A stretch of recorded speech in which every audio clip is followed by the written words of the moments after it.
Morning. I will call the meeting to order. I'm John Campbell, and this is a meeting of the Tenant Services Committee of Toronto Community Housing, the public session. We have a quorum with two directors present, and there's a third director, Councillor Fletcher. Thank you for joining us. So I'll just ask for a motion to approve the public agenda, please. Motion from one of the members to approve the agenda. Moved by Debbie. All in favor? Thank you. Are there any declarations of possible conflict of interest? Okay, seeing none. And could we have a motion to approve the public meeting minutes of July the 13th, 2023?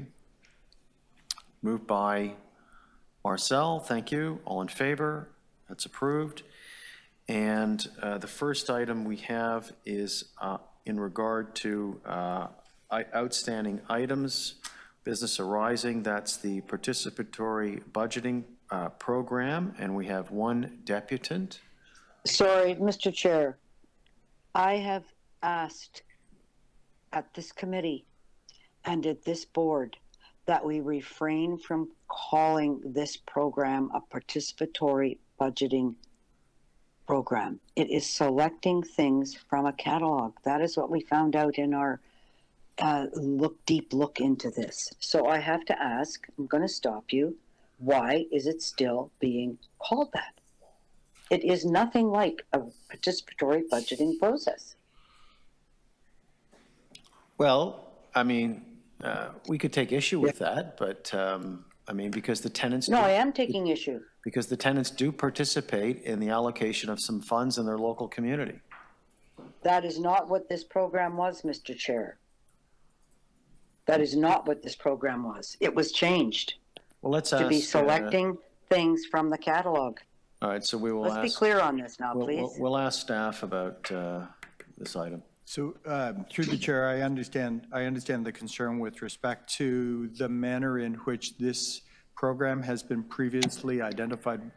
When we assembled the business arising list, we referenced the title of the report that gave rise to the action item. And that's where this comes from. This was the title of the report in 2021 that gave rise to this action item. And so that we can track the action item against the original report, we include that reference when we continue to include the action item on the agenda for the meeting.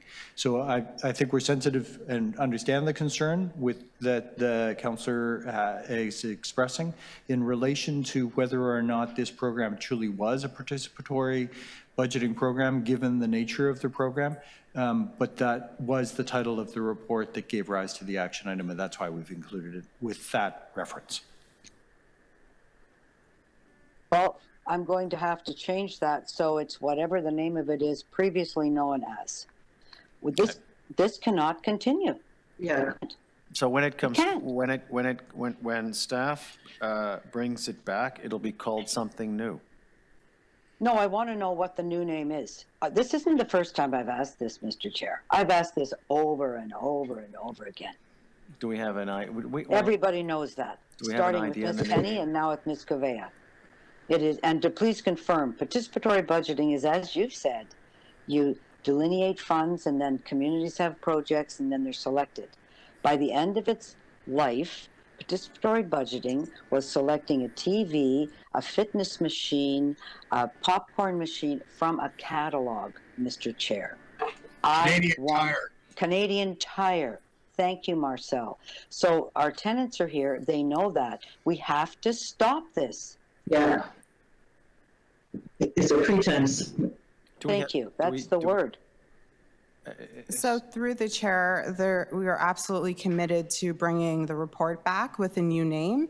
I can work with Dara to look at changing the name of the action item so it represents that discussion. But I don't disagree with anything the councillor said in terms of her analysis. All right. Great. So we have a deputy. Could you disagree with how many times I've raised this since it was first? It was 2 years. 2 years. 2. All right. So we have a deputant who's waiting, and we'll. I'm sorry. I want the answer. Well, Councillor Fletcher, they've said How can we say this is a participatory budgeting program when it is not? I think staff recognizes that it's not. This is the name that it was 2 years ago. 2 years have passed, they recognize that that's not the proper name, and when they bring it back, they're going to bring it back with a new name. We asked that the program be changed. The board asked that, Mr. Right. Chair. And so I think, We said, as Councillor stop Fletcher, they so recognize, close. they recognize that the name is inappropriate and it's not reflective of what it will be, and they're going to bring it back with a new name. Then I want it called I want that name change. I'm not putting up with this, Mr. Chair. I'm done. I'm just done. Yeah, okay. So we'd like to move on. Find a way to call this something real, because it's not that. Okay. The point's been taken. We have a deputy, and we'd like to hear from the deputy. Okay, thank you. Catherine Wilkinson, you're here. Thank you for coming, and you have 5 minutes, please. Yes, good morning. Can you hear me? We can. Okay, excellent. So I don't disagree with Councillor Fletcher, and I'm raising this item on the action item list with respect to the target date. It says to be brought back in advance of program being reintroduced, but it doesn't really give us a date. So tenants don't know when it's coming back. So this program is important. We all know that because it gave tenants an opportunity to present a priority item for their community to their peers in hopes of receiving enough votes to get their item approved. So I don't know where the feedback is coming from, but it's not me. But what I want to do is for members who weren't around at the beginning of the program, we used to be able to request carpeting removal or painting of our entire buildings. So the previous PB process was large capital items, $30,000, $60,000. Now it's like community, it's like $1,000 items. So the scope of the program has changed, right? And I get that. So the PB program was paused in 2020 to undertake this fulsome review. And more recently, to Councillor Fletcher's note, there was a request from the committee to rename it to a more accurate name that describes its purpose. In 2022, management extended the pause due to needs arising in Swansea Mews. So the PB program has been on hold for 3 years. The review was to include tenant consultations to take place in Q3 23. This has not happened, with the final report to the board going forward in Q1 24. And implementation of the program was to occur next year between Q2 to Q4. The last PB budget program was $5 million. So we know the 24 budget will be presented to the board in very short order. And so the recommendation is I would ask the committee to determine if funding has been earmarked for the PB program in 2024, or if the program is being delayed another year. Thank you for your consideration. Thank you for the deputation. Are there any questions from members of the committee of the deputant? Yes, I do. Councillor Fletcher? Thank you, Ms. Wilkinson. Thank you. You described a program that had been a previous TCHC-led program, which was actually a proper participatory budgeting program. So you would have a project, whether it's an archway in the garden, a new garden, paint the building, take the hallways, and everybody at the council, the tenant council for that area, there's a certain budget, and then one would be selected. Everybody would agree on that, correct? And then that one project would go ahead. Yes. And then that got changed by staff at some point because there was so much, apparently, so much fighting about which project would get the funding. And I've heard it called the Hunger Games. I don't know if you've heard that reference to this. Yeah. And at that point, it got changed where you could buy some flowers for the flower bed. You could buy a barbecue from Canadian Tire. You ordered from a catalog. Everybody got to order from a catalog, but the name remained the same, participatory budgeting. That's what I read in the report that was here in 2021. Is that right? Do you remember that? Yes. So I would ask you that the difference between having a minor capital project in your building to improve something or add a new dimension to the building, to your community, is different than buying a television set. Yes. $30,000 compared to $600 for a television set, and the amount of time and energy that goes into thinking up the project, getting support, presenting the project. You know, no one had to present a project anymore. You just ordered from a catalog, correct?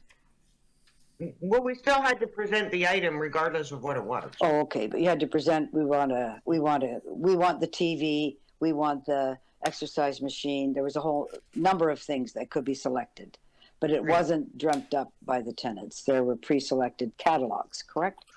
Canadian Yes, Tire, MJM. These were all the catalogs that you got to select something from.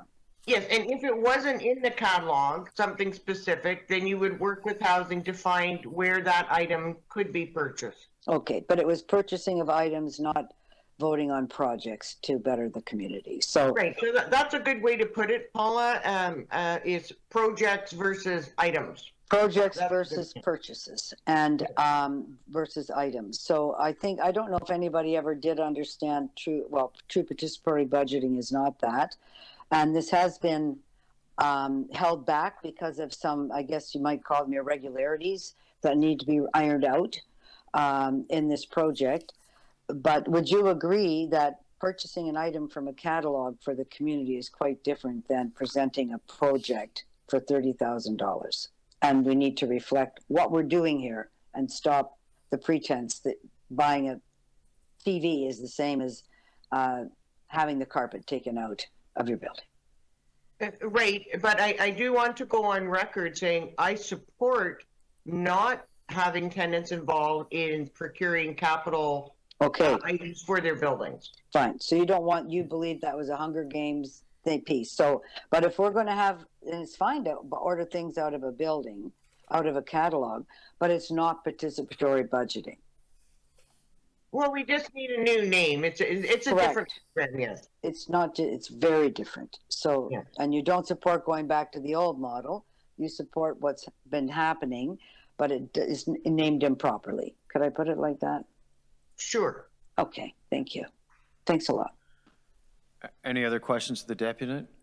Okay, seeing none, thank you, Catherine. We'll speak to you later. You're welcome. Motion from one of the committee members to approve the update. No, I'm not approving the update. I'm going to speak on it. Somehow that title has to get changed. You've heard from the tenant exactly what used to happen. You had a project for $30,000 or $50,000.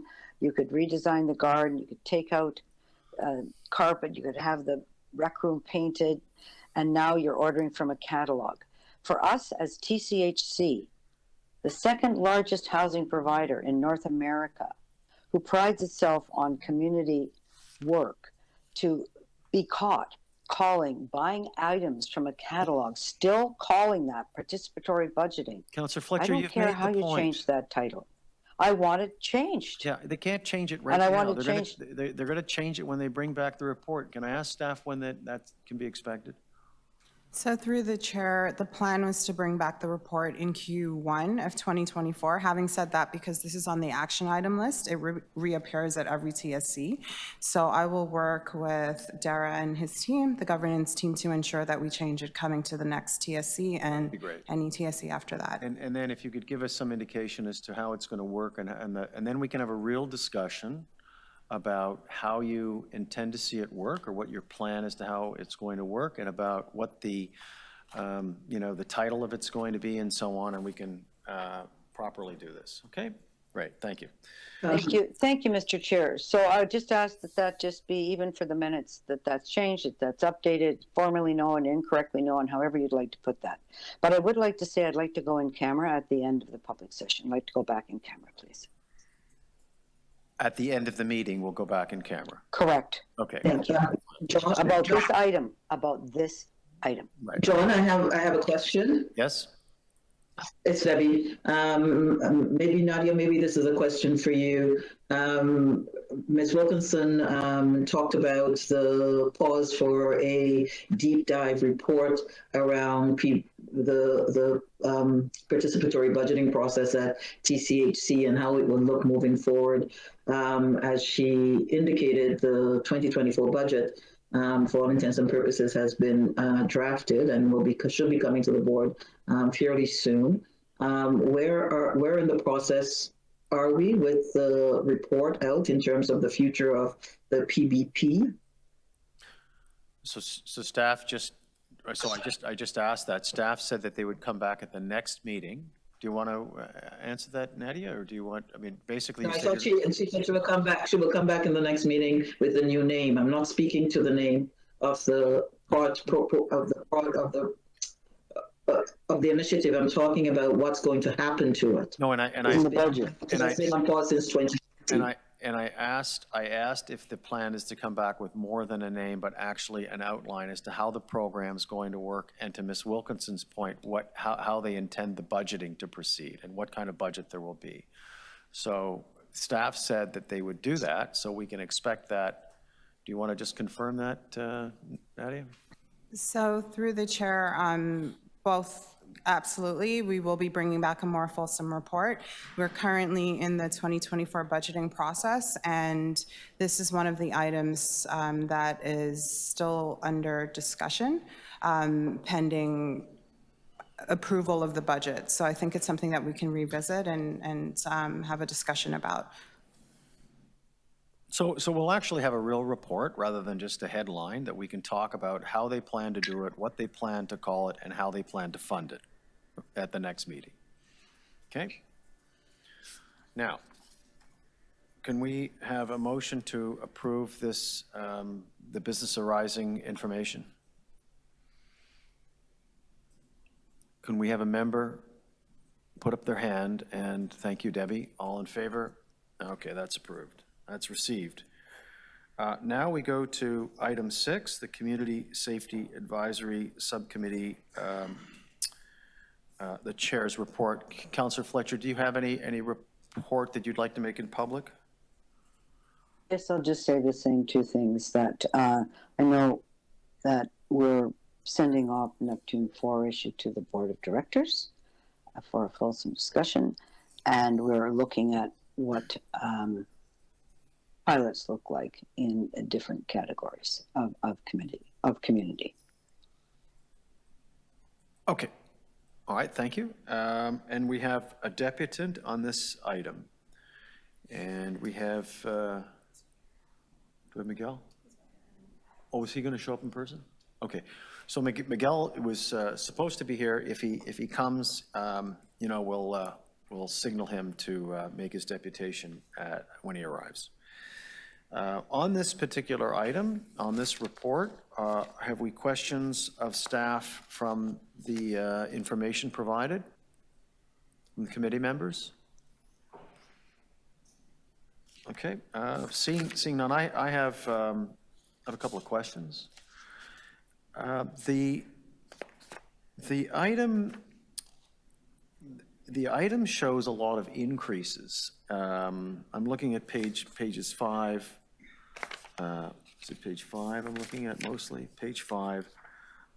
It notes there's an increase of 22% compared to a year ago in crimes against persons, reported assaults, sexual assaults. There was a decrease in, small decrease in serious violent incidents, an overall increase in crimes against persons by 58%.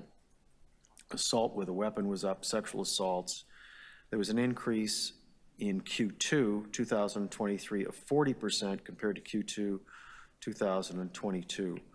So how do we determine if the efforts that we're undertaking in the violence reduction program are working, given the trends in numbers? Mr. Britton? Yes, Yep. good morning, Chair and members of Tenant Services Committee. In regards to the increases, unfortunately, we're disappointed to see those increases, but we're seeing a lot more people out and about, and a lot of the behavior that we're seeing that are leading to these increases are attributed to more interaction between individuals, which unfortunately are leading to antisocial behavior. During COVID and the tail end of COVID, we saw significant reductions, and now we're being held to measure against the reductions, which is a little abnormal in the sense it throws the number off. We're back to levels that we still reduced levels from when the violence reduction program started, but just not as greatly reduced as they were during the COVID period. Okay, and so I note on page, in the appendix on attachment 2, the patrols, we had, in Q2 2022, we had 3,957 patrols that were VRP. We had the CSU mobile foot initiated with 3,887. And both of those numbers are down by 1,000 in a year, in the same quarter. Why did that occur? Yes, Chair, and the reasoning for that is we have the resources we have, and when they're pulled to do calls for service and ultimately paperwork that comes with the antisocial behavior, when we see an increase in that, we quite often see a decrease in the directed patrols and mobile patrols, because the time of the special constables are spent investigating matters, assisting Toronto Police. They don't have the time to do the preventative part of their function, which is the foot patrols and mobile patrols. What, is any of that as a result of a reduction in staffing?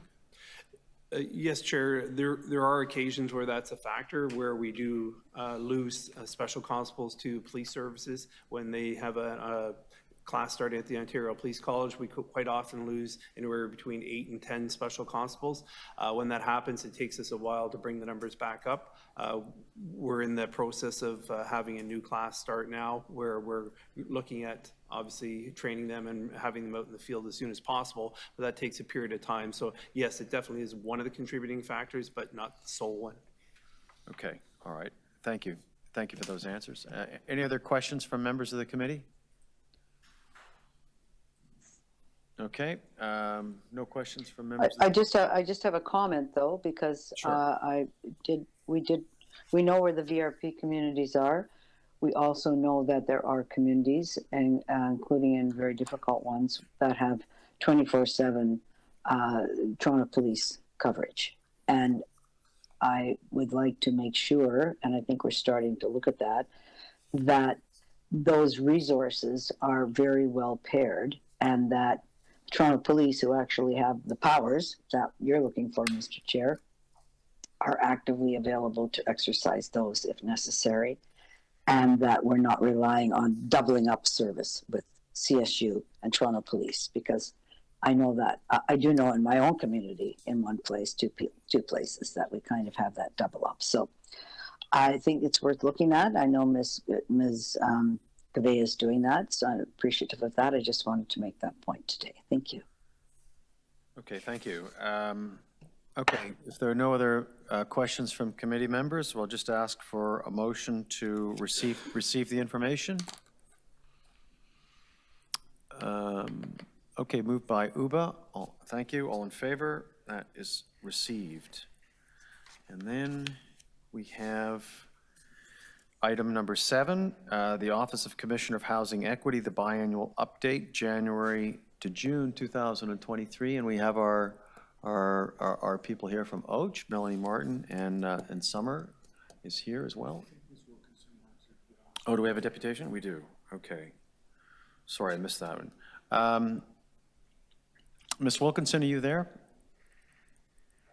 I only see Miguel, or I only see, oh, there we go. Marcel, okay. Sorry? Right, and do we have, oh, there we are, Catherine. Hello, Catherine, again. Hello. You have a comment on the report from the Commissioner of Housing Equity? I do. Great, great. Okay, we're all ready to receive that. So please proceed. Okay, thank you. So when the service hubs were created directly inside Toronto Community Housing buildings or in close proximity, it actually made it easier for tenant service coordinators to make direct personal contact with tenants.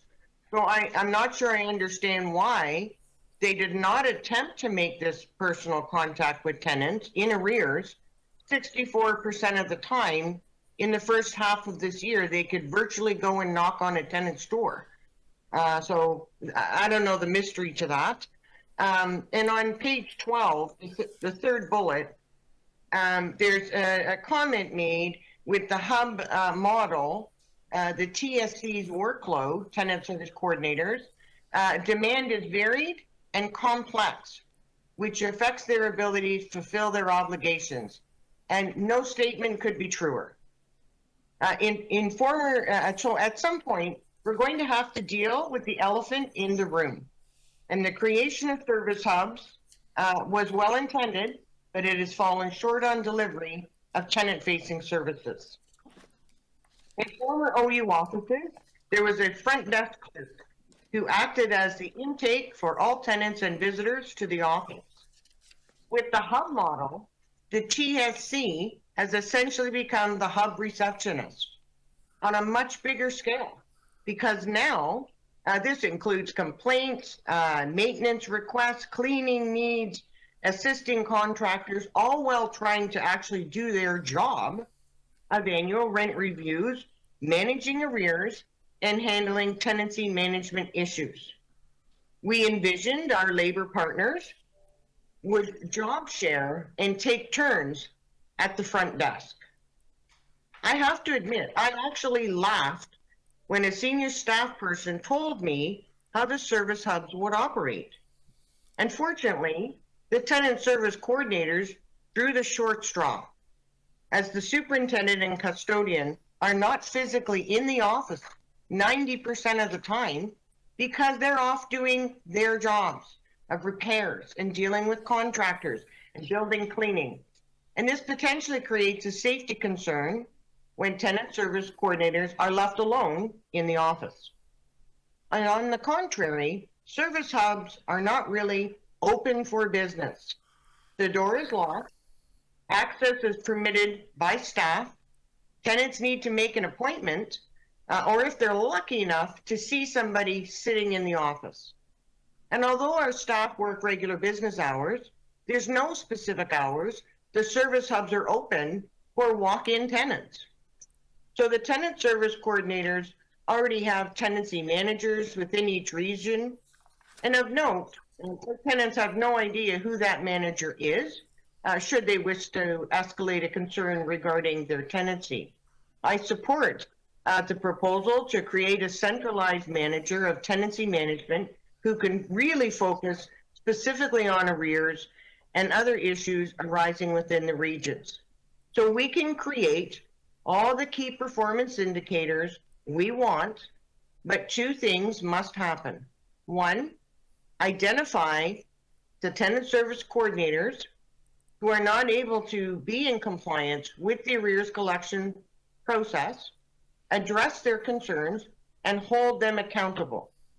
And the second is to evaluate the need to hire front desk clerks in service hubs, even if it's only a couple of days a week, and commit to a time when walk-in tenants can be served, and budget for this accordingly. Thank you. Thank you for your deputation, Catherine. Are there any questions of the deputant? Councillor Fletcher? Yes, I'll just, yeah. You noted that, I'm sure you're aware that the tenant hubs are still not rolled out. They cost a tremendous amount of money in order to rejig these spaces, and that it's also operationally, what you're suggesting is adding more staff dollars. And you're right, from what I've heard, and I thank you very much for your deputation. It's very crystal clear that the hub, where somebody could go and speak to somebody individually, that doesn't happen in the hub unless you have an appointment, unless there's two people there, et cetera, et cetera. So the model where you'd be able to go to the OU office and get your business done at any time during business hours, correct? That was open. anytime during business hours. The hubs don't have business hours. You're suggesting folks that are sitting there can't actually do other parts of the job that they're really needed to do. And I'm sure you are aware that this was a very expensive project. Was this project discussed in any, because I wasn't on the board at that time, in any way, shape, or form in any tenant forums with the tenant representatives at any of your local meetings as far as how it would operate? Was feedback received from tenants, well, that's going to work, or it has to be open just business hours every day? I'm not sure that part of it happened, but I don't know.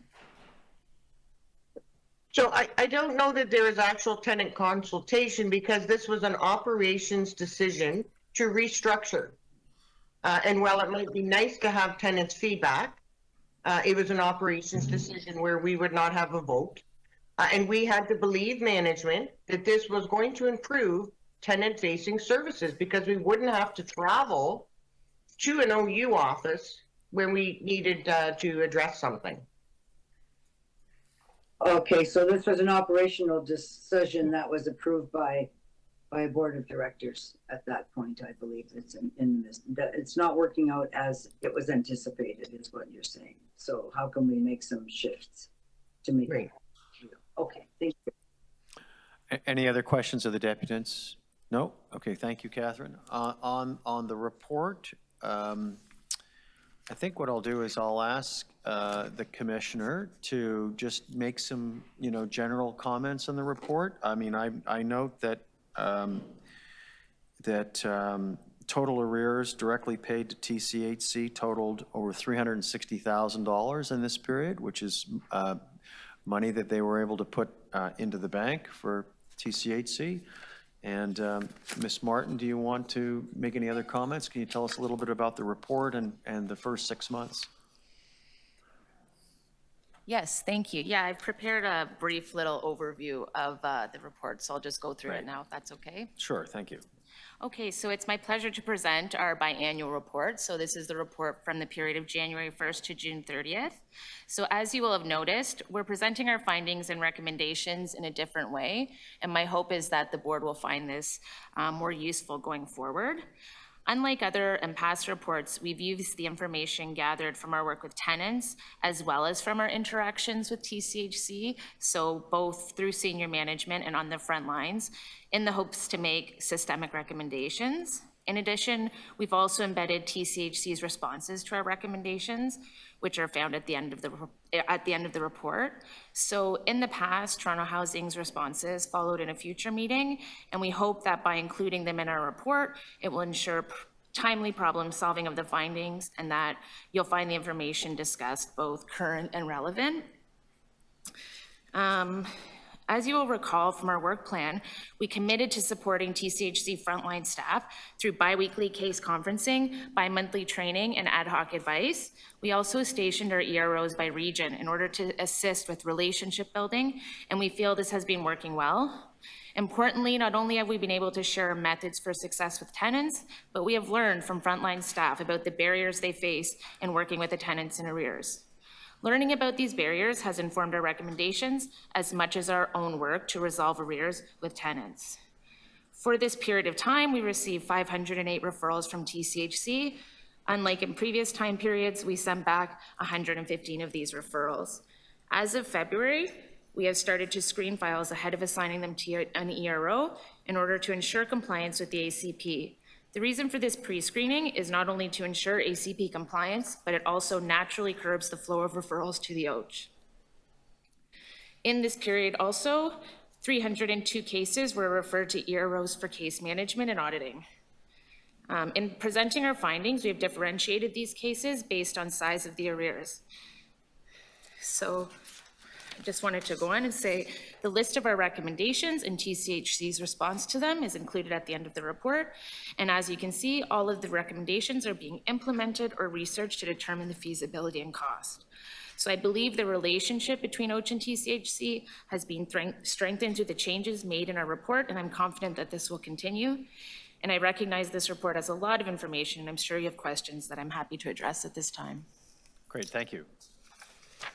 Questions from committee members? Okay, I guess the report's very thorough. I had, the report is very thorough, thank you.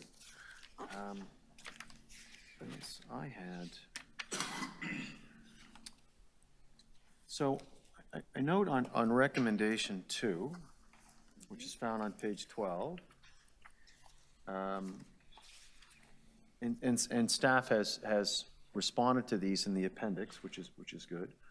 Ensure, in C, it says, ensure finance processes rent payments early so that they are all posted before the N4s are issued to tenants. What's your understanding as to why there would be a delay? And that's for you, Melanie. Okay. So thank you through the chair. So we've been meeting with clients, or with TSC, sorry. And what we're hearing from them is that the rent payments have been delayed by finance. So that they're being paid mid-month. So that's what we're hearing from staff. So they're unnecessarily serving N4s.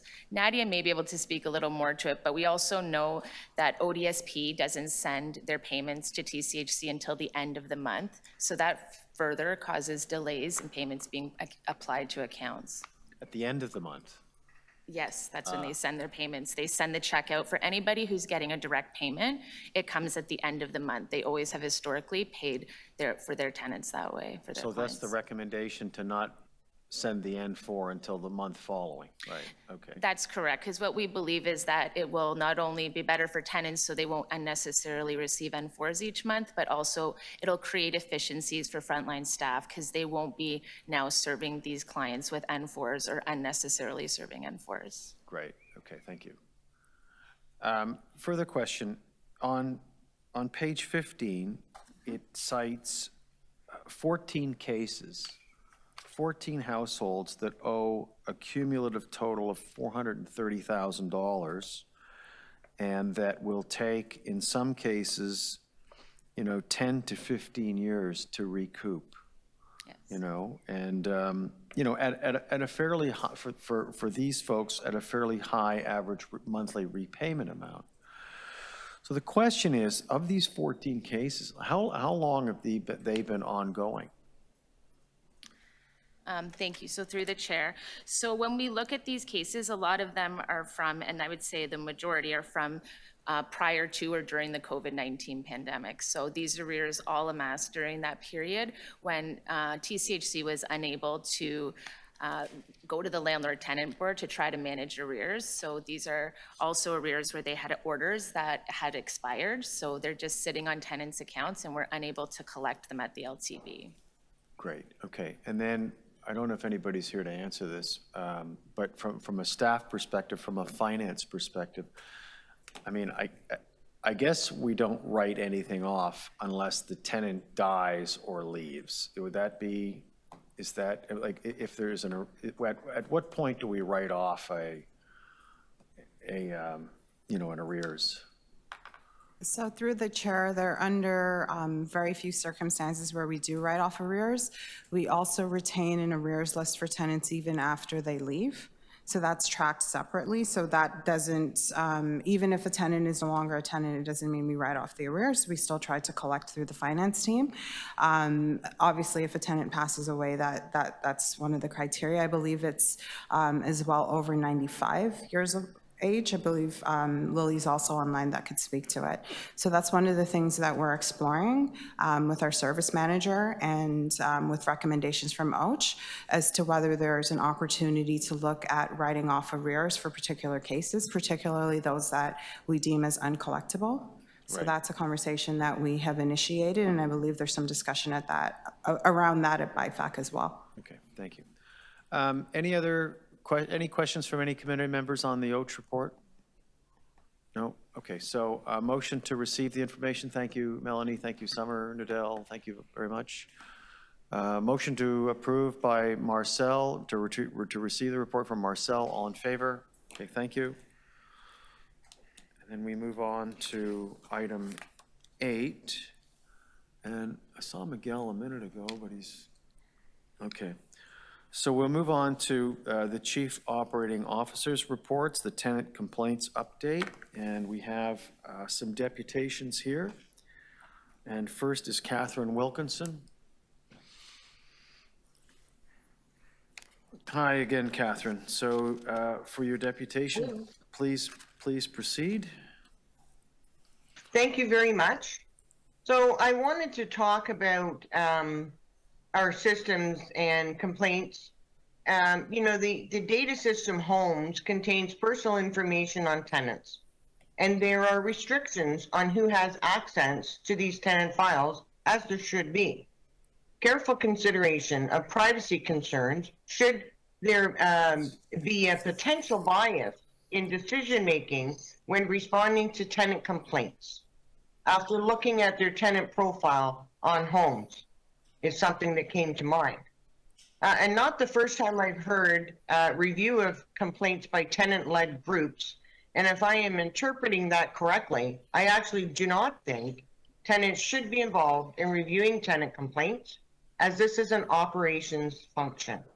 So given the recent Ombudsman's report, the solutions team does not have human rights expertise and may not be able to identify a human rights complaint.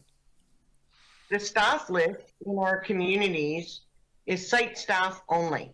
So tenants do not know if they wanted to bring a complaint, who the supervisors and managers are of site staff, if they wanted to escalate a complaint at the local level and get it resolved quicker. So maintenance issues should go through the appropriate levels of staff at the local level, where they can potentially be resolved quicker if tenants knew who these people were. And although this information is posted on the website, not everyone has or will go on the internet. So it's about holding staff accountable at all levels of tenant service delivery. The solutions team is centralized center. They're receiving complaints, who then go right back to the regional staff where they originated for a resolution. I don't entirely agree that complaints are increasing due to tenant engagement. You know, complaints have existed since the beginning of time and will continue to do so. In terms of vendor feedback and complaints, those will be identified through the 6-month pilot program based on the top 10 issues at the call center. There was a report presented to BIFAC called Tenant Involvement in In-Unit Repairs on September 8th, which will help management identify tenant complaints related to specific vendors. And tenants, as recipient of these services, have long advocated to have a voice in the vendor assessments. I did suggest this report should actually come to the tenant service community, as it's within their committee, as it's within their mandate, without success. So 2 recommendations to consider. 1, expand the staff list in all communities to include supervisors and managers of site staff to promote faster resolution of complaints at the local level. And the second is to provide the Tenant Service Committee with the BIFAC report, Tenant Involvement in In-Unit Repairs, for potential inclusion on a future agenda. Thank you. Thank you. Any questions of the deputant? Okay, no, seeing none. Thanks, Catherine. The next deputant we have Anne Marie. Oh, you're here. Hi, Anne Marie. You want to just come over here, please?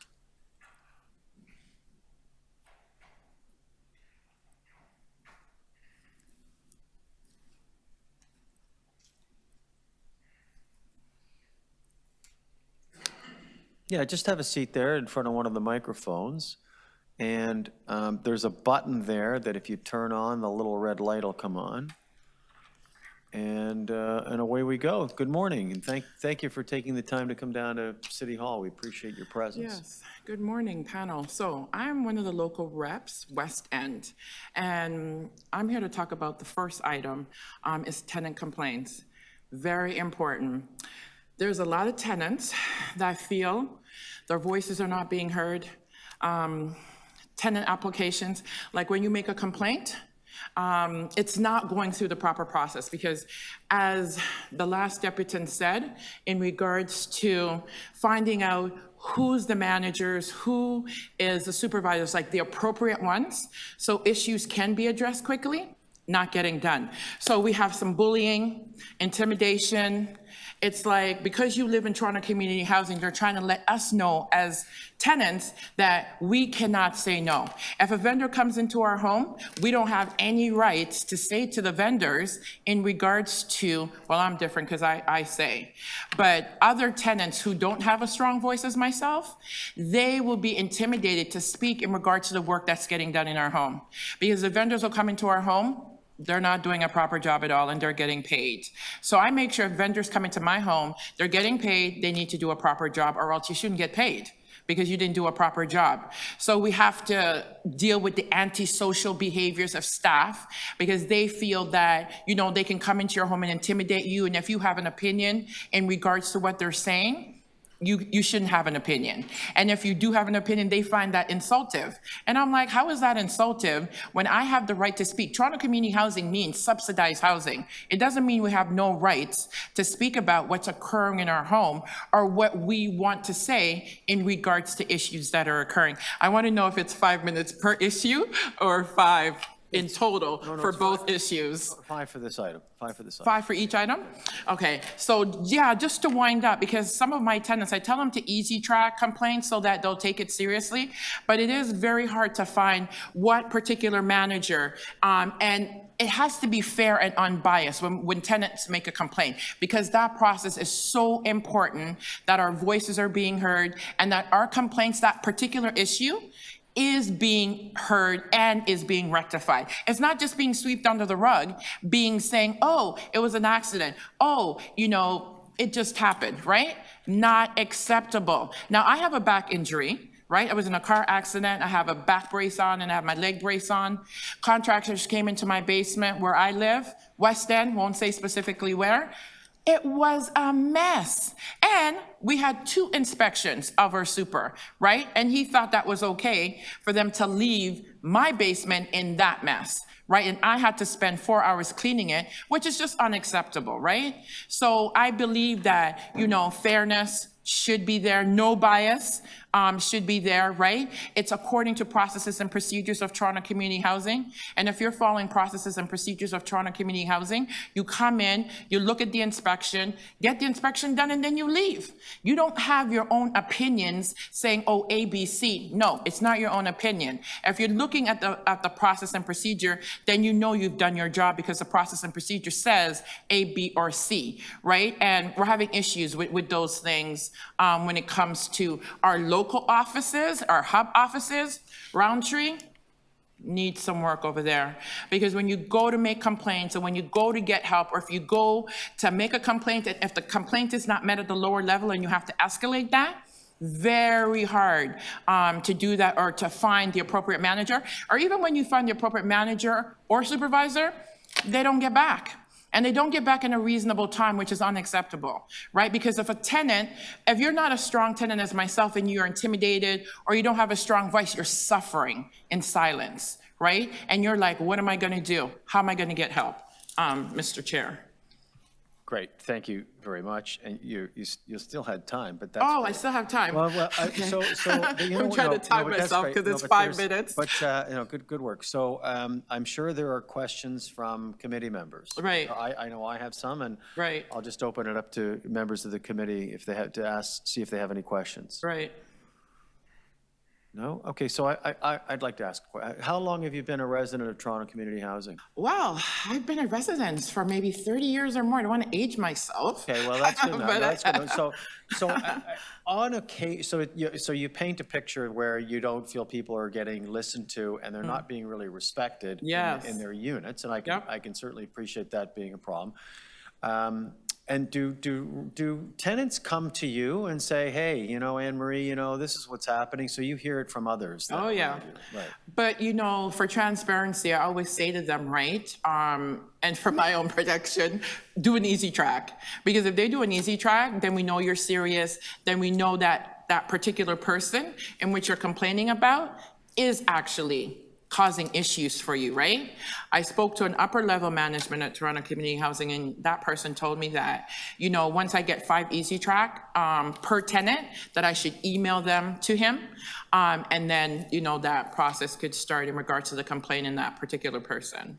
And on occasion, when you file a complaint or when others file a complaint, does it work out to their satisfaction? Do they get a proper response and do things get attended to?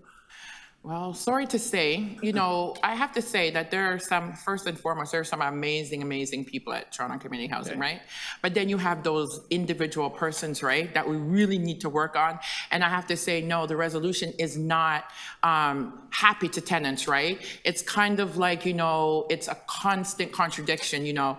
Like, for instance, you cannot have a spot, like for instance, you know, in inspection, they will come in every year, inspect it, say, okay, you're good, or fix this particular area. And then if you haven't done anything to that particular area, how can you then come back that following year and say there's an issue when there is nothing that has been changed, right?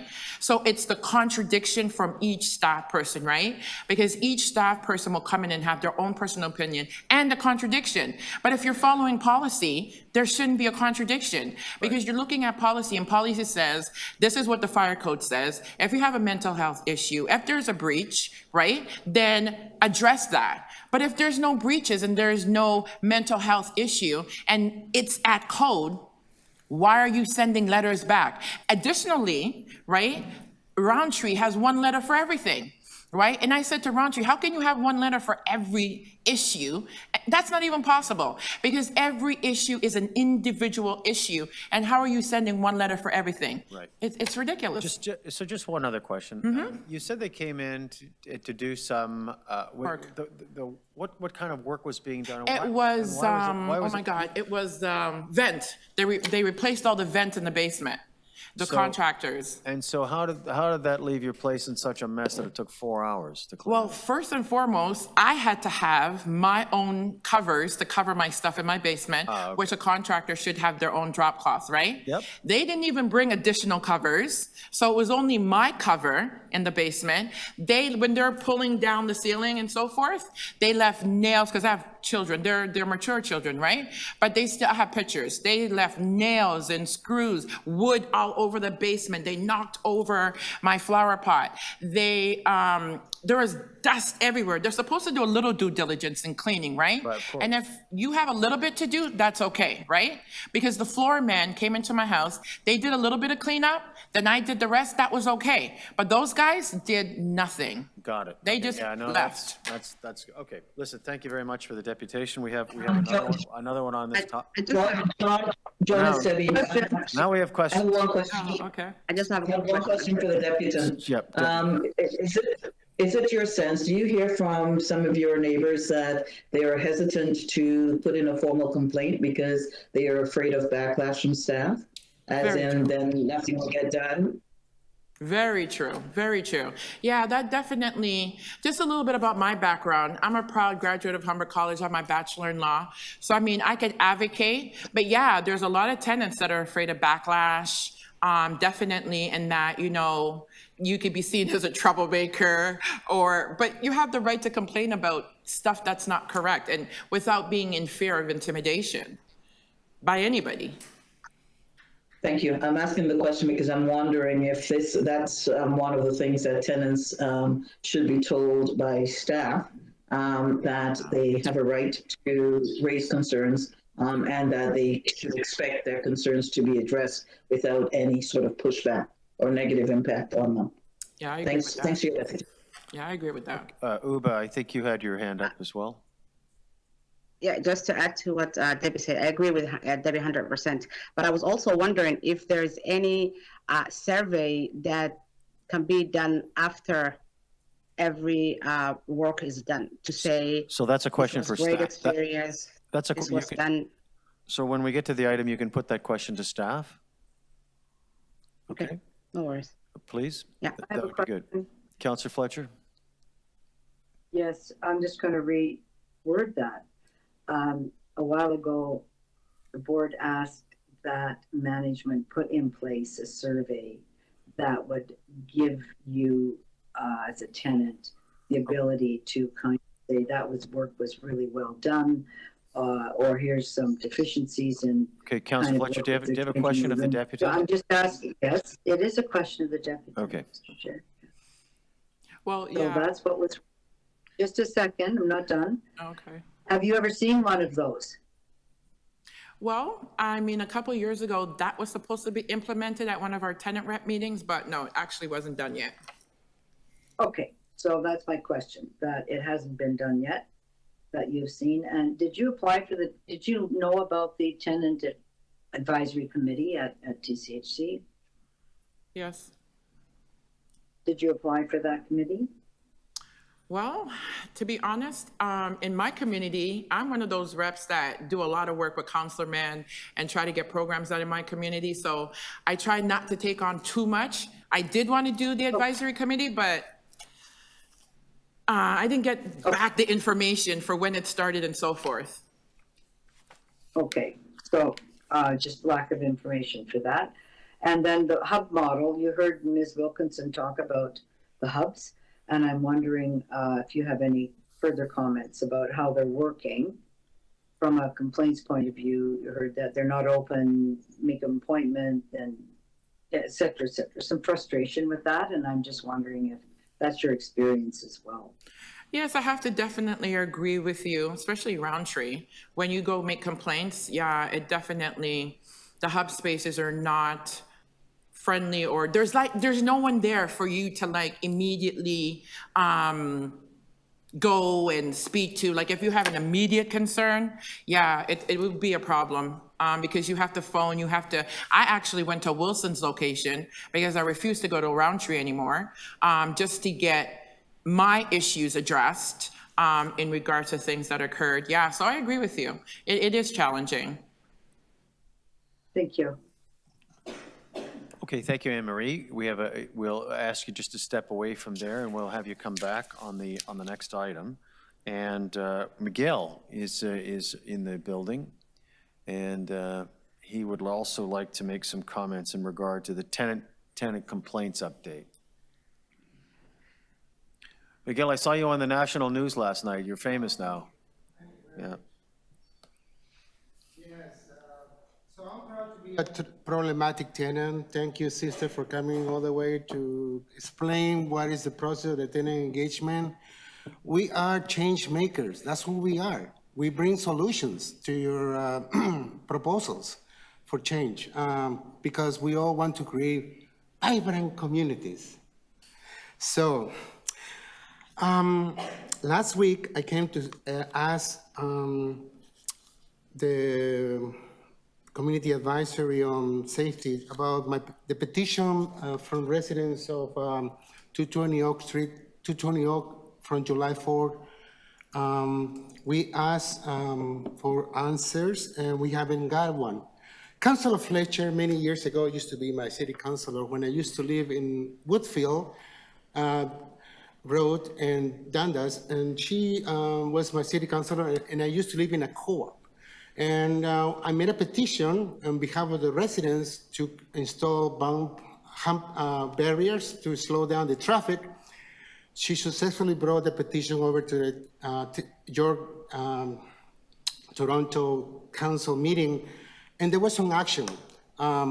In a few weeks, it was approved, and we have slow barriers for the traffic. So I wonder who in TCHC takes ownership of a petition? When you collect signatures and you want some change, you expect some reply, not just saying, oh, I'm gonna put in my nice file and leave it there until kingdom come. I mean, there has to be some action. I'm glad the CEO is here today to hear from me, but someone has to reply. I think Councilor Fletcher was whispering your name for a reply to my residents. 35 residents complained about bylaw noise complaints, and was no resolution.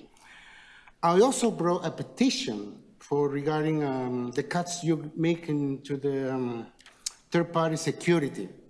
So I wonder if you are able to reply to us as well, because we are seriously concerned about the lack of third-party security in the building. Since, this is winter time and we have a lot of people coming in from the outside in, and I got 2 minutes and 32 seconds. Thank you, sir. So also, I wanted to also bring to attention, I think it's working, the overhead, I think it is. Can you hold my time? Yeah, there it is. I attended this public consultation on the noise bylaw. And one of the things I found out that the inspectors work only until 3 a.m. I got a nice letter from Alan saying that they don't enforce the bylaw, the noise bylaw. So it's up to TCHC, I guess, to phone the municipal license and standards officers to investigate noise bylaw. This is part of my other deputation. I couldn't make it on time to speak on the violence reduction program. So I wonder, is this inclusion of to remove something from your flyer that it's posted in my building? It says anything. So, Miguel. Just give us a call. Miguel, in regard to the violence reduction update, Can you hold my time, please? We're going to come back to you and give you an opportunity just to focus on that. So All right. So right now, just focus on the tenant complaints. Yes. It's a work in progress, definitely, and we need to be honest with the tenants. Just to say all the time that everything is confidential and we can't share nothing with you, Miguel, it's all privacy. We're not getting anywhere and we're not getting results. So I will advise you that, you be honest and sincere with your tenants about, when you put your word, this is expectation of civil servants that they're going to, provide us with relevant answers instead of the going around and no answers. And all they do is spin your head around because it makes you crazy, not getting any resolution done. When it comes to noise bylaw violations, it's not progressive. Anyway, please consider this deputant that came all the way. Consider also Catherine's, and let's make this process effective, not just a waste of time. Perfect. For anybody. Thank you. Thank you. Thank you. Okay. So just don't move. Stay there because I'm gonna ask if committee members, I only see 2 now, if they have any questions on the tenant complaints update from staff. Debbie or Marcel, do you have any questions? Or there's Uba as well. Do you have any questions on this update? No, I don't, but John, I will use this time to say goodbye. I have a firm 10 o'clock stop. Thank you all. Thank you to the deputies. Can you at least, can you move receipt of the item, please, before you exit stage left? Sure. Thank you. All right, thank you for coming this morning, Debbie. All in favor? Okay, that's received. Thank you, Debbie. Next item is the tenant engagement refresh, and we have 2 deputants. And Miguel, if you want to go start your 5 minutes on the tenant engagement. All right, thank you.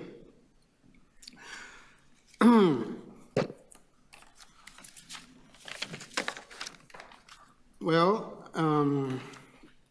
as a longtime activist and deputant that comes to this board, I'm so grateful to have these tools that allow us to communicate with you people, with you board members. I think that was in the comments that we heard at the last tenant action table, that they want to find out what are the barriers that some tenants face when they come to speak to the board. There's nothing we can do to change the screening table downstairs, which I spoke against it, because it sincerely reduces the number of people coming to City Hall. It has declined, so we have to increase it. I'm so happy that we're always communicating with tenants, et cetera. One of the things I really miss is the ONFA conference, where we used to attend. You used to send us to the ONFA conference, and we learned a lot. But the problem was that we were not able how to distribute our knowledge, that what we learned during those conferences, to pass it on to the residents. So I'm glad that the Tenant Action Table provides those funds to help us, but we need capacity building. So many of our tenants don't know how to prepare a project or a presentation, a PowerPoint presentation. So we need to continue that education process. So if we ever go back to ONFA, we can return and explain, guys, what wonderful things we learned in ONFA. It was not just a waste of time, but it is an educational, so important. And I want to reiterate about the issue of petitions. It is our right to collect our thoughts and opinions and put it in writing and collect signatures, because that is the general interest of the community. They want to see some changes. They feel discomfort, knowing that, oh my God, there's only one third-party security, and if you call the CSU, they may not come, because I explained to the safety committee about this model that Toronto Police uses to call when people call for reports, right? Many times, our community are not aware of this process, and the expectation is that CSU will come for an issue of vandalism or theft or something like that. What you guys are using is the same model of the Toronto Police, the CSU. So continue motivating tenants to participate, break those barriers, and continue doing the good work. Thank you, Julio. Hands off for all your work. And Mr. Campbell, I guess that's it. That's my deputation. Okay, so we're going to hear from Anne Marie, and then at the end of this topic, once it's approved, we'll have you come back and say what you wanted to say on the violence reduction, okay? Thank you. Okay, so Anne Marie, if you'd like to come up again, and this is on the tenant engagement update. Please. This one. Is it on this chair? Okay, good. Okay, so I guess I believe that tenant engagement process is very important because, sorry, let me take That's better. Yeah, thank you. I believe that the tenant engagement process is very important because myself as reps, we're an important piece to Toronto Community Housing because we're like the foot soldiers in our communities, right? We do events, we try to find out what's going on, try to fill the needs of our community and then report back, right? Either to our CSC or to managers of their CSC. And I find that there are a lot of reps hardworking in these hard economical times, and this piece should add an honorarium for tenant reps. For the longest time, years ago, they did have that, and Toronto Community Housing does have a process in place. This is, if you're an elected rep, these are your duties that you should be doing, and it should be dealt with according to the duties that Toronto Community Housing has put out for us. Additionally, when they're trying to decide, because every single rep has different abilities and everybody cannot be on the same level when it comes to doing different things within their community, right?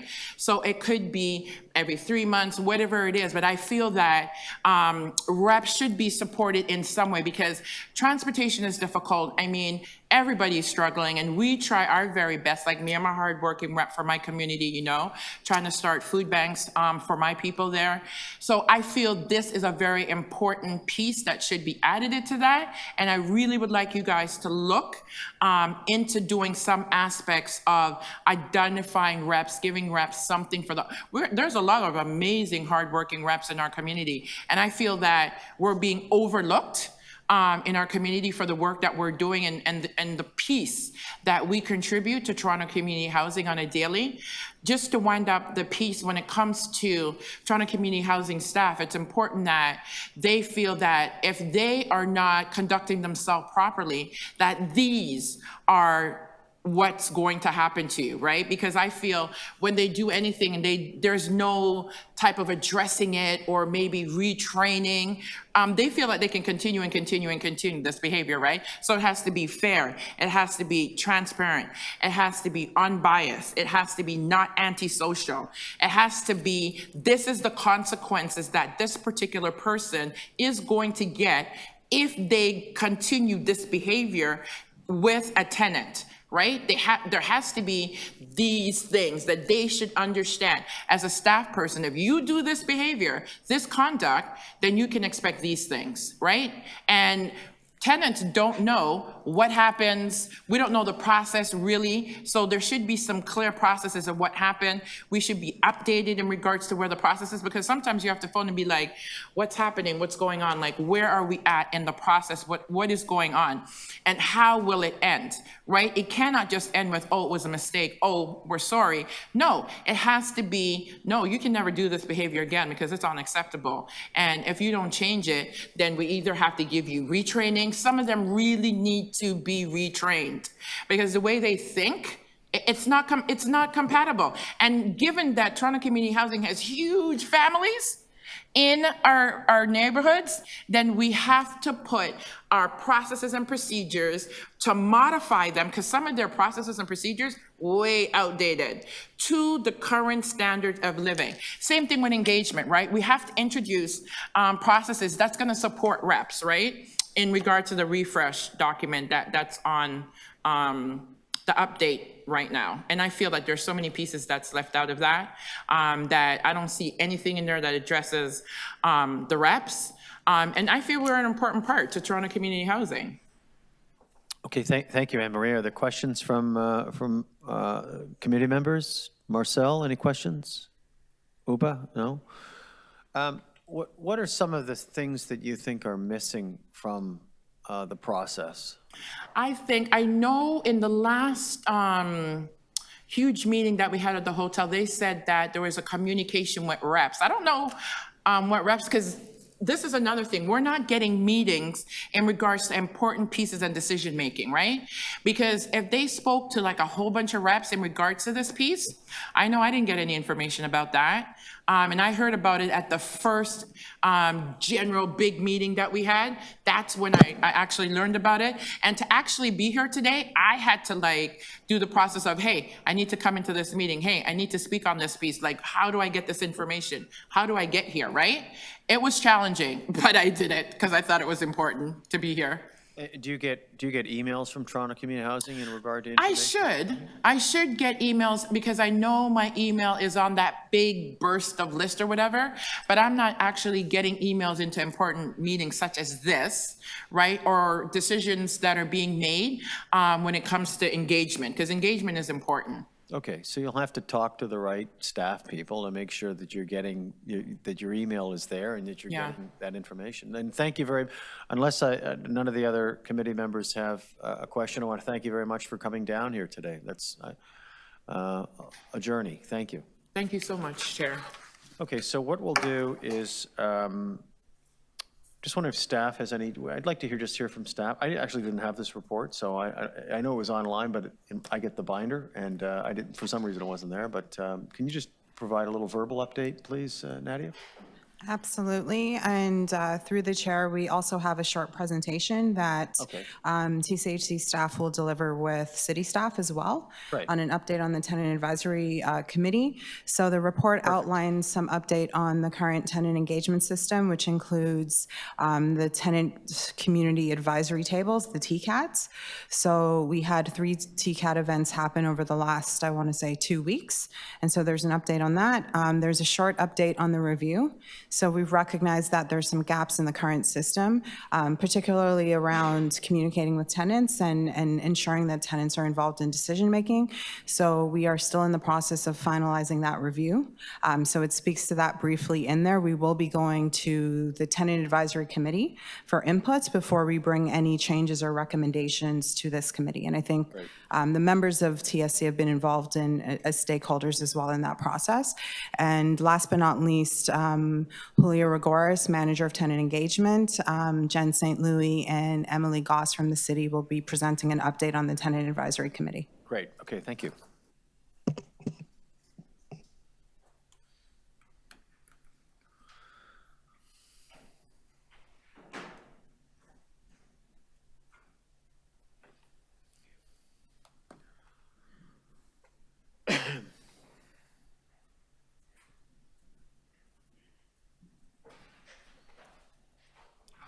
Good morning. Good morning. Good morning.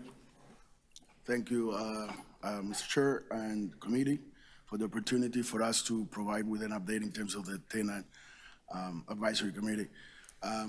We're here to, in terms of the agenda, we wanted to bring to you guys a bit of an update. We'll be talking a bit of about the background of how we got here, an overview of the Tenant Advisory Committee membership. We're gonna bring to you how the terms of reference were developed, a bit of a recap, what happened at our last meeting, September 28th, which was the first official meeting of the committee, and next steps as well. Thanks so much, Julio. If we could have the slide deck up on the screen, please.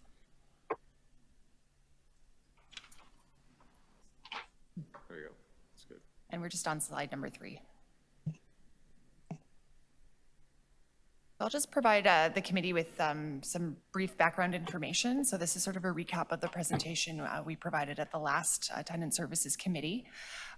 So work on the establishment of the TCHC Tenant Advisory Committee started in 2022. And just as TCHC was finalizing the recruitment, there was a motion moved at City Council in December. That really culminated in several motions or several directions being adopted by City Council in March of 2023, having the city work in partnership and in collaboration with TCHC on the establishment of the Tenant Advisory Committee, and that's what we've been doing since the spring. So those 3 motions, the first one was that TCHC complete another round of recruitment for the TAC, and this was to further diversify and make the TAC more inclusive, and they were to do that in partnership with the city. Additionally, there was a request that city staff support the TAC, including the development of the terms of reference. So we'll talk more about that process in a few minutes, as well as that the deputy city manager and the CEO of TCHC co-chair the TAC on a transitional basis. This was to provide leadership and to ensure we have a successful committee. I'm just going to provide a quick overview and refresher on who the TAC is made up of. So the TAC membership consists of 21 tenants. 15 of those were recruited through the initial recruitment process in 2022, and that was really focused on a regional basis. So 5 came through the east, 5 from the west, and 5 from the central regions. And then through our additional recruitment in 2023, we really looked at diversifying the tax composition. So we were less focused on regions and more focused on other indicators. So for example, there were some communities where a representative put their hand or submitted an application that don't typically come out to corporate level events or tables. So that was quite interesting. There were also no youth applicants kind of through that first initial round of recruitment. So that was something we were paying attention to. So the final composition is that there's representation from across the portfolio from all 3 regions. Additionally, there are 3 youth representatives on the committee now. And we also have a range of experience with TCHC's formal engagement system. So for example, there are one participant is a longstanding former tenant board member.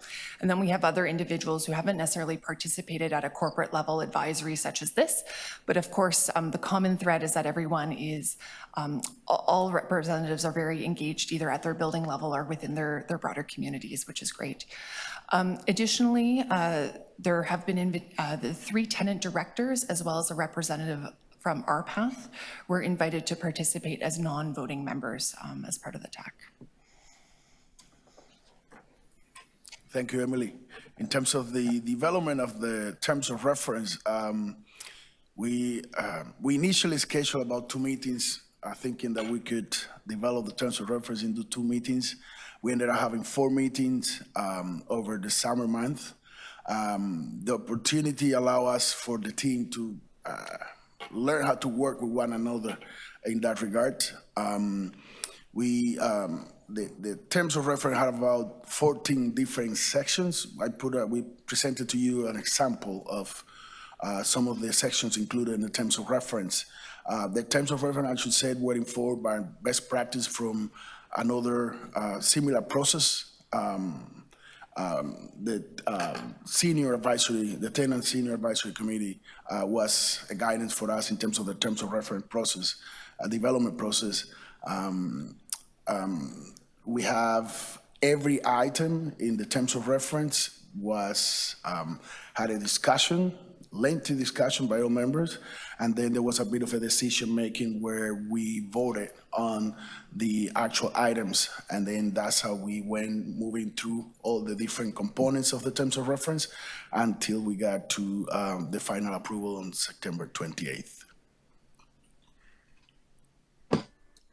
One thing I'll just add as part of our work with the terms of reference development and with the TAC in our first official meeting is we've just been really cognizant of trying to create a safe space for all voices at the table to be heard, recognizing again the different levels of experience with these types of advisory committees. So we did have our first official business meeting last Thursday on September 28th, where Tom, the CEO, co-chaired with the Deputy City Manager of Development and Growth Services from the city. It was a hybrid meeting, so all of our meetings, I guess except two of our additional terms of reference working groups have been hybrid, so there is an in-person and online attendance option. And this is for two reasons. Just in some cases, it's difficult for folks to come in person, so the hybrid gives additional participation options.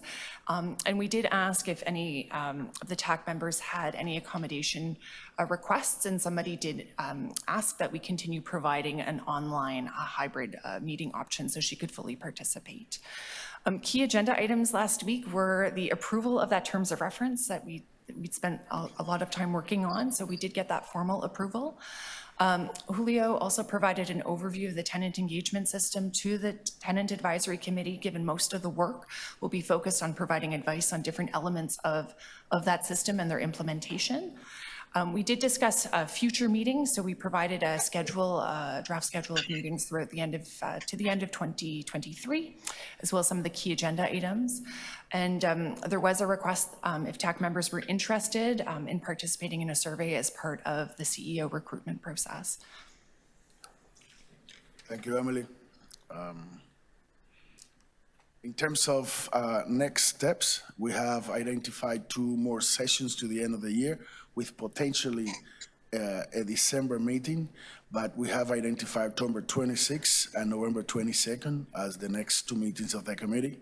In terms of agenda items for these 2 meetings, we are scheduling to bring forward the review. The tenant service hub consultation, we are bringing that to the committee for their advice and the input in terms of that tenant consultation component. We also bringing the draft volunteer policy for the committee to review as well. And later on, our goal is to bring the findings and recommendation of the tenant engagement system review that is undergoing for the committee to work through the recommendations. Thanks. Thank you. Okay, that's great. Thank you. Just stay put because we might have some questions. Marcel, I believe you have a question, please. Yeah. I just checked all my emails and everything, and I didn't get any kind of notice about the 28th meeting, so I don't know what happened.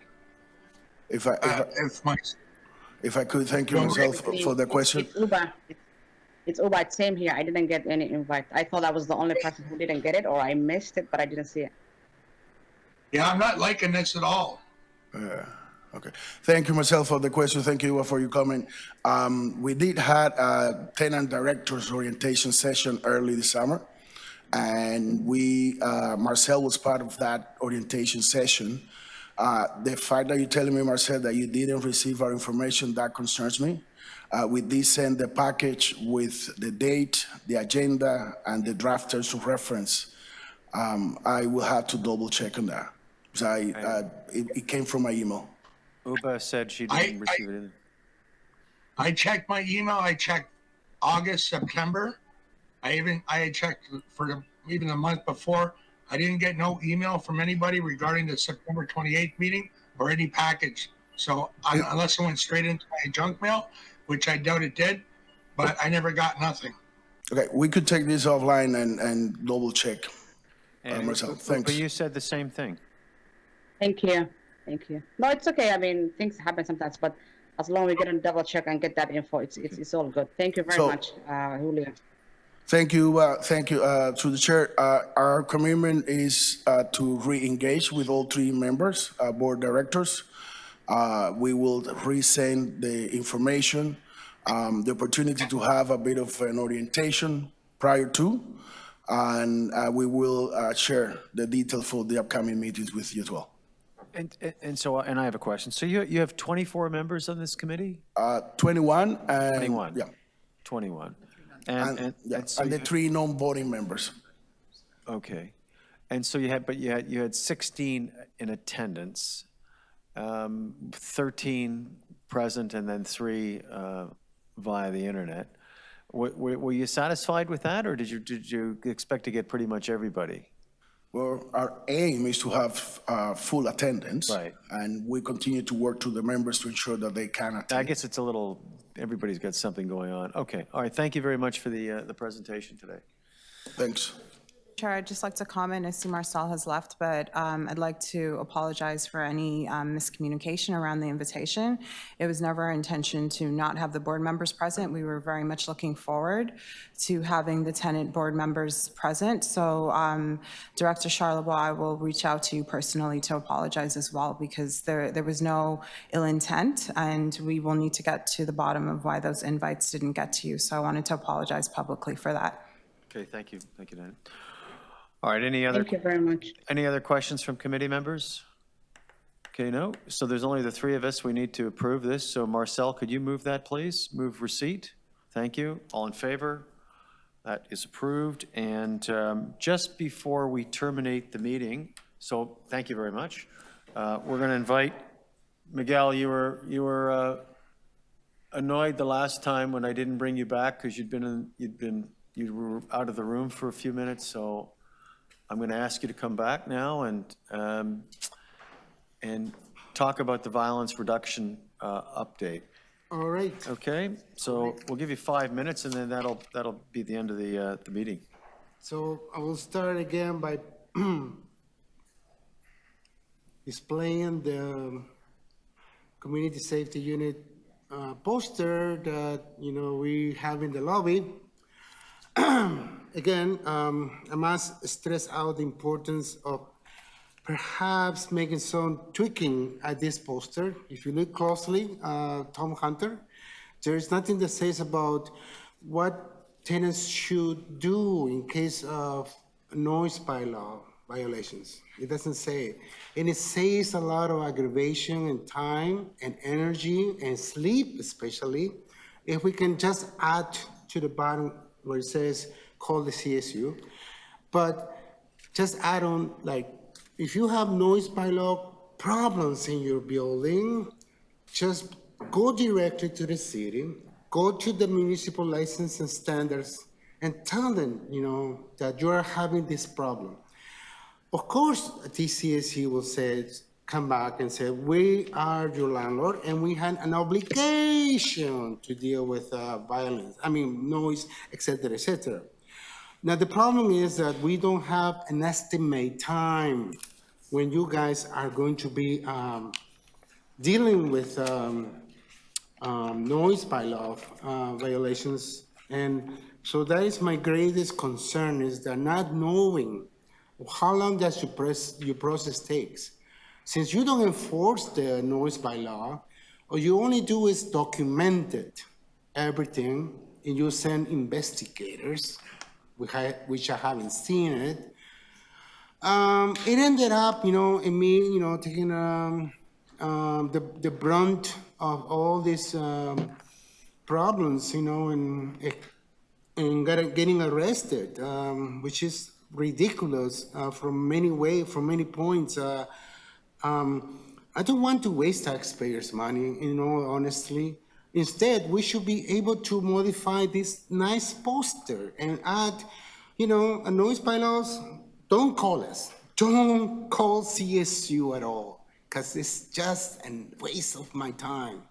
And that is my experience as someone with 13 years of activism in the city of Toronto. I'm gonna be super, super honest with you.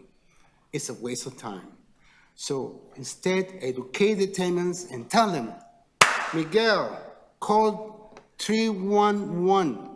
Tell them you have a noise complaint that is not allowing you to sleep. And for 30 days, my residents, my members of my building, almost half of the building were unable to sleep at night. And then again, the petition from 35 residents is important to hear back from TCHC. And not just saying, don't look at me, I'm not gonna take the responsibility. But since you are an agency of the city and you are obligated to respond to taxpayers, and Councilor Campbell liked the expression, respect for taxpayers. So it is up to you, Mr. Hunter, to reply to my residents. If you don't want Miguel, no reply, Miguel, no problema. But my residents, they do need a reply. They do. And I have your signatures, the unit numbers, and they will explain to you how difficult it is to deal with CSU when it comes to noise violations. Okay, And Miguel. that hopefully will be the way to address the problems. And also body-worn cameras for our CSU officers to ensure accountability. Right. That's it. No controversy there, right? All right, thank you, Miguel. You're very welcome. So, thank you, Miguel. And so we'll just, are there any questions of the deputant? No? Okay, right? Nope, seeing none. All right, then, thank you, Uba, thank you, Marcel. I just need a motion from one of you to adjourn the meeting. Uba moves adjournment, Marcel, all in favor? Thank you. Thank you both. Okay, have a great day.